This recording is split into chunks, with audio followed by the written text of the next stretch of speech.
Morning guys! Ngayong umaga pa po kami naghakot ng yan po ng tae po ng baka. Panlagay po namin dun sa lupa sa may tanim namin ng pichay. Yan po si Chay. Yan. Ngayong umaga po. Yan po yung ginawa namin. Dahil mag-transplant na po kami ng punla. So kailangan po namin ng pataba ng tae ng baka. Yan po. Yan. Para po sa update ng aming tanim.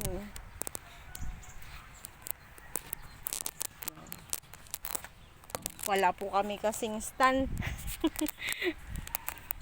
ng cellphone.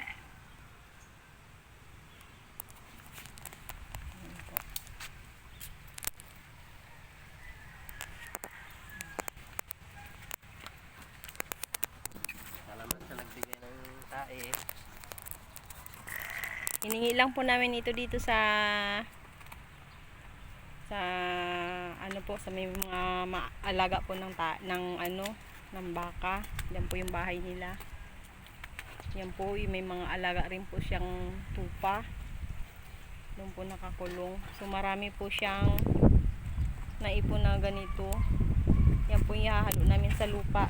Hindi na po siya para na po siyang lupaw. Durog na po siya. Hindi na po siya pwedeng anuhin, para na siyang lupa. So yan po ang imimix namin sa tataniman namin. Sa sobrang init po kasi hindi po pwede kasi na para matagal siya mabasa pag dinilig. So yun lang po. Yan po, magasako pa po kami ng Naghiram din po kami ng kakargahan ng yan po, tricycle. At kasama din yung aming bulinggit. Natakot po siya sa tupa. Kaya behave lang po siya dyan sa loob. Sige po, thank you.